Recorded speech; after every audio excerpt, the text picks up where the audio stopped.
el mar. Un espectáculo hermoso de observar. El mar que vemos acá es parte de un enorme y complejo mundo lleno de vida. Los océanos representan casi 3/4 partes de la superficie de nuestro planeta.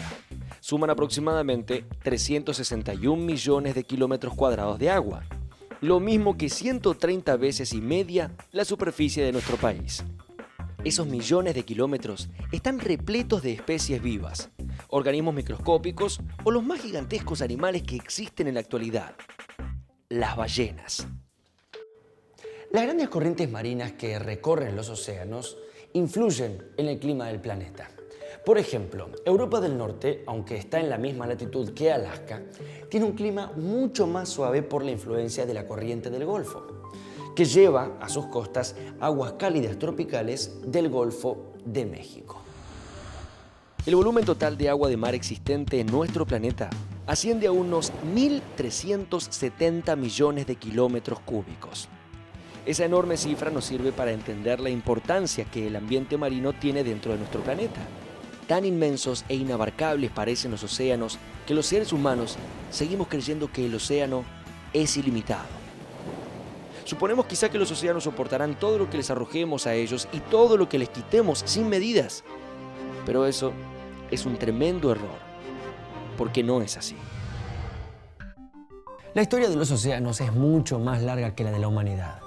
Pensemos cómo habrá sido la Tierra cuando se estaba formando. Imaginen un paisaje muy distinto. El planeta experimentaba cambios muy importantes que combinados darían lugar a la vida. Al reunirse el material de la Tierra se fue compactando debido a la atracción gravitatoria.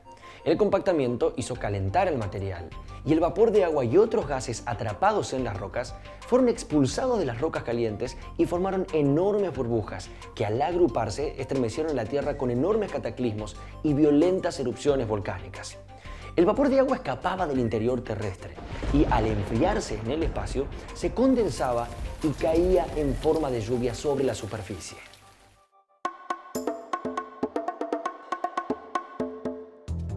Así como el planeta fue cambiando, también lo hizo el agua. Los mares actuales no tienen la misma composición que los originales. Aquellas aguas contenían grandes cantidades de cloro, bromo, yodo, boro, azufre y nitrógeno. La composición de los océanos y la formación de los mismos se remonta hace más o menos aproximadamente 4.000 millones de años. En ese momento la Tierra era una masa incandescente, la temperatura era muy elevada y por lo tanto no era posible ningún tipo de vida. La lluvia al caer se evaporaba casi sin tocar la superficie terrestre, por lo tanto tampoco había agua ni vida.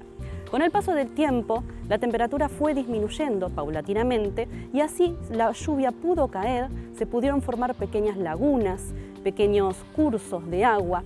La lluvia al caer fue arrastrando iones, sales desde las rocas, partículas, moléculas muy simples y de esa manera se fueron formando de a poco lo que hoy conocemos como los océanos. Los océanos hoy en día la composición es diferente de la de la antigüedad, tienen otras sales y en otra concentración. Es como que los océanos a través de toda la historia fueron de alguna manera evolucionando y adaptándose a lo que hoy es en día nuestra Tierra.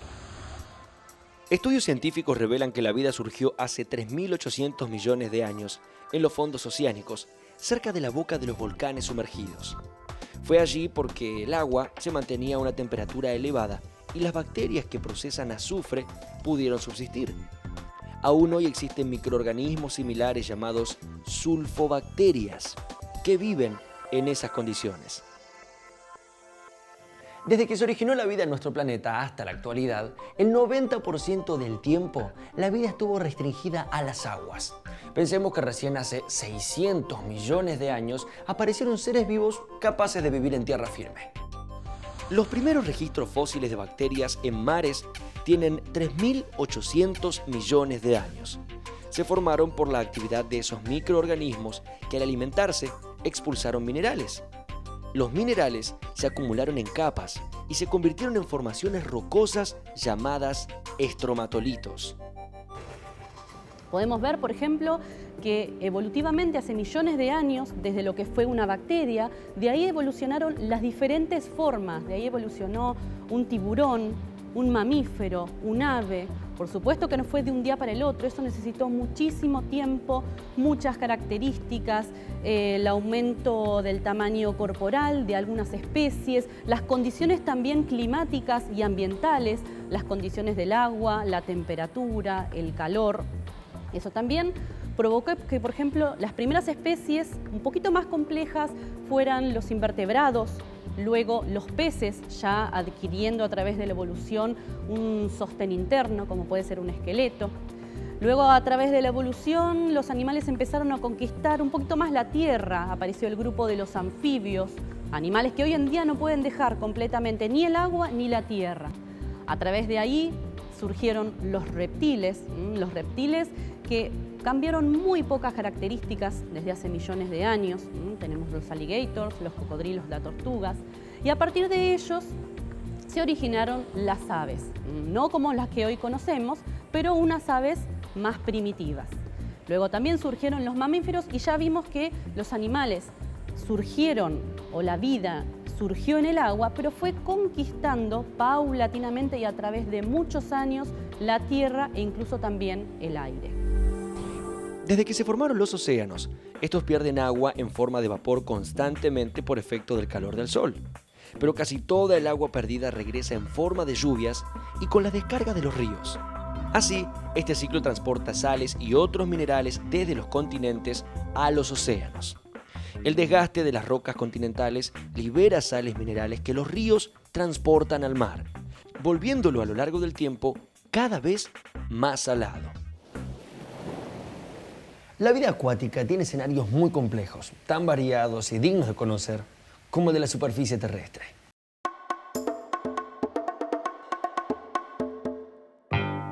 Las grandes masas oceánicas, como el Atlántico, el Pacífico, el Índico, el Ártico y el Antártico, son ecosistemas intercomunicados. Entre ellos circulan corrientes marinas que son como ríos de agua dentro del mar, con distintas temperaturas y diferentes concentraciones de sales. Los océanos tienen una profundidad media de 3.800 metros. El fondo marino puede ser tan irregular como la superficie de los continentes. Por ejemplo, las fosas marinas que existen en el Mar Caribe, en el Océano Atlántico, cerca de la isla de Puerto Rico. Allí, la profundidad alcanza más de 8.000 metros. Además, el fondo oceánico posee grandes cadenas montañosas submarinas, de las cuales algunos picos elevados dan como resultado islas. Las formas del relieve oceánico son: 1. La costa, que es la línea de contacto de la superficie continental y el mar. 2. La plataforma continental, que es continuación del declive del continente bajo las aguas oceánicas hasta una profundidad de 200 metros, dependiendo su extensión del relieve continental.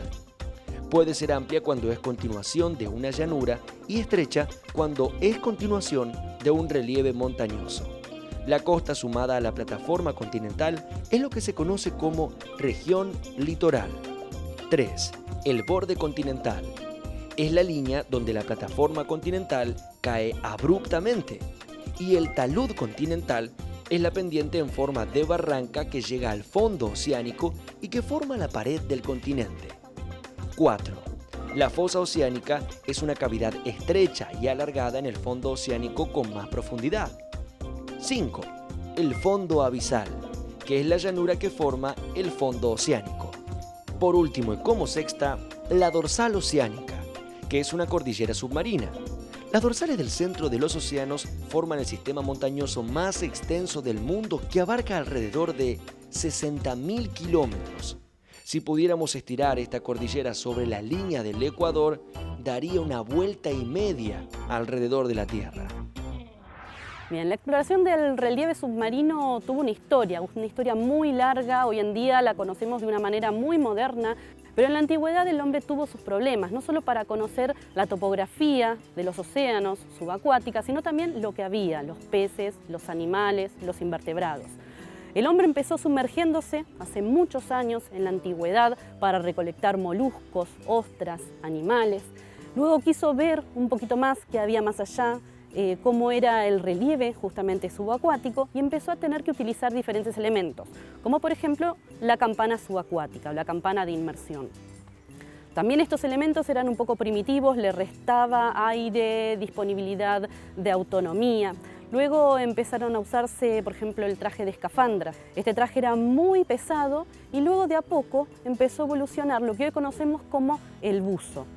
Las limitaciones del ser humano están sobre todo en las profundidades, y es cuando el hombre empezó a usar diferentes artefactos, esferas, batisferas con cámara. El hombre pudo sumergirse a mucha profundidad, estudiar un poco todo lo que veía en el fondo y a su vez mandar a mayores profundidades, por ejemplo, lo que se llaman los abismos, distintas cámaras con distintas tecnologías.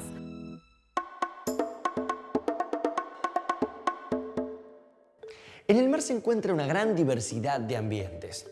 Arrecifes de coral, manglares, lechos de algas y otros ecosistemas acuáticos litorales y de aguas someras. Ecosistemas de mar abierto o los misteriosos y poco conocidos sistemas de las llanuras y fosas abisales del oscuro fondo oceánico. Al igual que los ambientes terrestres o continentales, las comunidades biológicas de los ambientes marinos dependen de la energía solar que captan los organismos con clorofila para transformarla en energía química.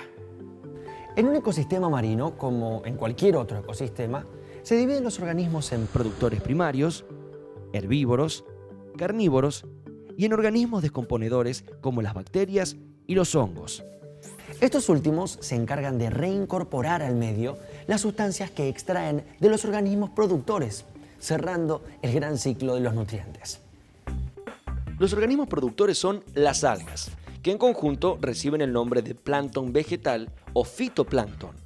El plancton vegetal está formado por una prodigiosa masa de organismos celulares y pluricelulares que viven hasta unos 100 metros de profundidad, es decir, en la franja de agua que los rayos luminosos pueden atravesar. El fitoplancton es el alimento del zooplancton, compuesto por organismos unicelulares como las amebas y otros multicelulares pero muy pequeños como los camaroncitos llamados krill y las larvas de crustáceos y moluscos. El zooplancton es el alimento de peces como sardinas, salmones y de grandes mamíferos como las ballenas. Los peces pequeños son devorados por otros que, a su vez, son presa de grandes depredadores como tiburones, atunes, delfines y orcas. Y por último, los microorganismos descomponedores se alimentan de los restos y desechos de cualquiera de los seres anteriores. Con respecto a las relaciones interespecíficas entre las especies, se dan a todo nivel, en todo ecosistema, tanto los ecosistemas aéreos, terrestres como marinos. Hablando más que nada de los ecosistemas marinos, las relaciones interespecíficas entre estas especies que viven en el mar, en los océanos, en los mares, son muy importantes y más que nada están relacionadas casi principalmente con la búsqueda de alimento y la defensa del lugar, del refugio y también de algunos posibles predadores. Un ejemplo que podemos ver en particular, lo encontramos en nuestras costas argentinas, es la relación interespecífica entre una anémona, pueden haber diferentes especies de anémonas, con algún caracol, es un molusco. Les puedo dar el ejemplo de una especie en especial, el tritón peludo. Por un lado, la anémona lo que está recibiendo es un beneficio del caracol, obtiene un sustrato, un lugar donde posicionarse, y el caracol está obteniendo protección de la anémona gracias a los tentáculos ponzoñosos de la misma.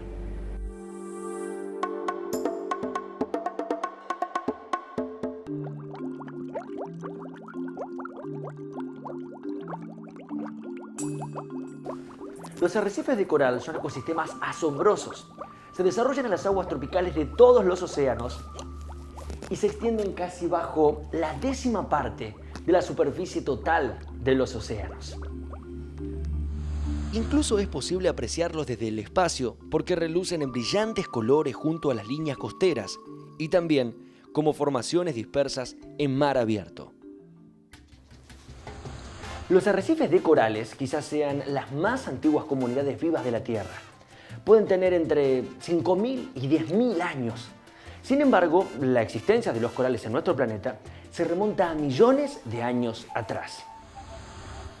Los corales son diminutos y primitivos animales pertenecientes al grupo de los coelenterados o cnidarias. Existen unas 2.500 especies diferentes de ellos que tienen la facultad de extraer carbonato de calcio del agua del mar y elaborar con él esqueletos de piedra caliza para su propia protección. A medida que los corales se multiplican en un sitio y añaden capa sobre capa de sus esqueletos calcáreos, se forman grandes arrecifes compuestos de millones de criaturas pertenecientes a varios grupos de vegetales y animales. Los arrecifes de coral son una barrera natural entre las aguas del agitado océano y las aguas tranquilas de la laguna litoral. Esto produce la característica calma en el mar de muchas playas tropicales. El arrecife más grande del mundo es el de la Gran Barrera en Australia. Mide más de 2.000 kilómetros de largo y actualmente es un parque nacional protegido. El delicado equilibrio de los arrecifes se ve amenazado por la contaminación de las aguas, la explotación del coral para joyerías y la pesca excesiva de sus raras especies. Ningún otro ecosistema del planeta reúne tantos seres vivos en un espacio tan reducido como los arrecifes. Un solo arrecife puede albergar 3.000 especies de corales, moluscos, crustáceos y peces que establecen todo tipo de relaciones y asociaciones. Este ecosistema compite en complejidad y diversidad biológica únicamente con los bosques tropicales.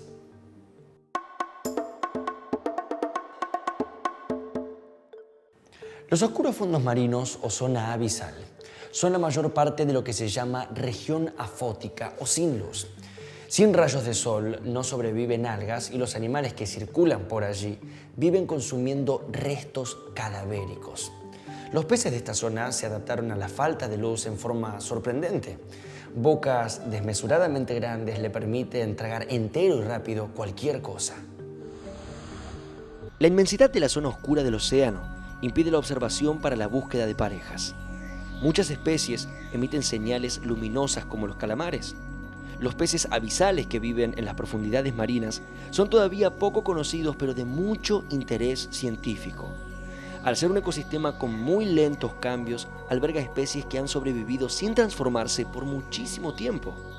De algún modo, son ecosistemas actuales y al mismo tiempo una especie de museo viviente de la evolución de la vida en el mar.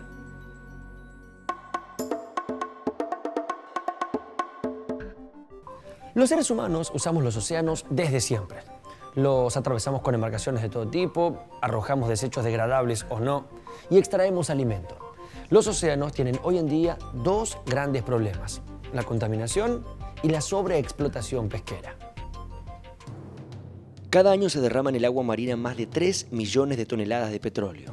Esto ocurre por desidia empresarial o por accidentes en el transporte del combustible. Al mismo tiempo, muchos materiales contaminantes provienen del vertido cloacal de ciudades costeras y de los barcos que arrojan sus desechos en el agua marina. Llegan al mar sustancias tóxicas y objetos que no se descomponen como detergentes, petróleo, botellas y otros envases. También bolsas y redes plásticas que resultan muy peligrosas para peces, tortugas, delfines y otros animales que las ingieren o quedan atrapados en ellas. Bien, los factores de peligro que afectan los ecosistemas marinos, los mares, los océanos, las plataformas continentales, en general la mayoría, yo diría casi todos, están relacionados con actividades humanas. Naturalmente, lo que sucede con ecosistemas acuáticos, los ecosistemas acuáticos tienen una depuración natural. A su vez, los desechos de los peces son diluidos, eliminados, depurados naturalmente. No así lo que hace el hombre y lo que vuelca el hombre en los ríos, mares y océanos. Factores de peligro pueden estar relacionados con la contaminación, derrames de petróleo, vuelco de residuos industriales, cloacales. Todo esto hacen las actividades humanas cotidianas, urbanas de una ciudad y también relacionadas con las actividades industriales. Por otro lado, también están las actividades que se realizan en alta mar, con lo que es la limpieza de buques, algún derrame de petróleo y también con lo que sucede con la pesca. Ya no hablando más que nada del ambiente acuático, sino del recurso, de las especies que viven en nuestros océanos. La pesca es una actividad humana muy antigua y no fue hasta el siglo XIX que la sobreexplotación se volvió peligrosa para el ambiente. Los modernos barcos factorías con sus enormes redes y dispositivos como radares o sonares que detectan con facilidad los cardúmenes o bancos de peces cambiaron el volumen de la pesca mundial. De las 22.000 especies conocidas, solo 280 son de interés comercial y de estas solo 6, el arenque, el bacalao, el atún, la caballa, la anchoa y la sardina, representan la mitad de las capturas. Al estar sobreexplotadas, las poblaciones de las especies más comercializadas decrecen. Esa disminución afecta irremediablemente a muchos otros seres que dependen de algún modo de ellas.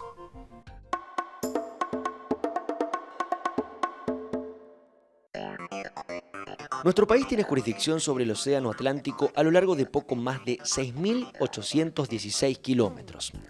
El litoral atlántico argentino presenta una gran variedad de costas, algunas de acumulación como las Arenas en Mar de Ajó en la provincia de Buenos Aires y otras de erosión, como los acantilados en Punta Mogotes. Pero además, nuestra plataforma continental submarina tiene un ancho variable que da como resultado una superficie total de aproximadamente 1 millón de kilómetros cuadrados. Pocos países poseen escalones continentales tan amplios como el nuestro. Y debido a esto, existen muchos intereses relacionados con la utilidad del mar y sus fondos para la explotación de recursos. Más allá de nuestra propia sobreexplotación, los buques factoría extranjeros están haciendo estragos en los ambientes marinos de nuestro mar austral, poniendo en peligro de extinción a especies como la merluza. El estudio del mar en la Argentina está en una etapa inicial. Ha comenzado el estudio, se llevan a cabo diferentes investigaciones desde hace varios años, pero todavía le falta mucho. Y lo que necesita también la Argentina es un poco más de recursos para estudiar, de investigadores, de organizaciones que se interesen en el mar, aprovechando también que nuestra costa es todo plataforma continental, es todo mar, todo océano, y hay mucho por estudiar, por descubrir nuevas especies, por estudiar cuáles son las relaciones y cuál es también la relación entre esas especies que puede tener con nosotros, con el hombre. La pesca sustentable es una pesca para la cual la región, la zona o el país pueda aprovechar ese recurso sin agotarlo. Pero esto necesita de varias cosas, necesita del estudio de este recurso, de las tasas poblacionales, de la tasa de reproducción, cómo se puede llegar a regenerar este recurso, a estudiarlo, a pescar sin necesidad de agotarlo. Esto se relaciona también con la soberanía alimentaria en cuanto a la pesca. ¿Qué es esto? Es la soberanía que tenga una región, o en este caso hablamos de un país, sobre cierta parte del océano o del mar. Nosotros tenemos soberanía sobre nuestra amplia plataforma continental, que es muy pero muy rica. Y es por eso que para poder aprovecharla de una manera consciente, debemos hablar de la pesca sustentable. Falta mucho para que Argentina pueda cuidar completamente sus recursos y su mar. Algunos pueden pensar que sí, que los está cuidando, otros que no. En mi opinión, le falta también aprender de otros lugares que tienen menos agua, menos océano, menos plataforma y poner más científicos, interesarse más en los recursos, en las pescas, las nuevas especies que puede encontrar y las nuevas cosas por descubrir. Los océanos son el espacio vital de una infinidad de seres vivos interrelacionados en formas muy delicadas. El equilibrio de sus elementos es algo que el ser humano no tuvo en cuenta durante mucho tiempo.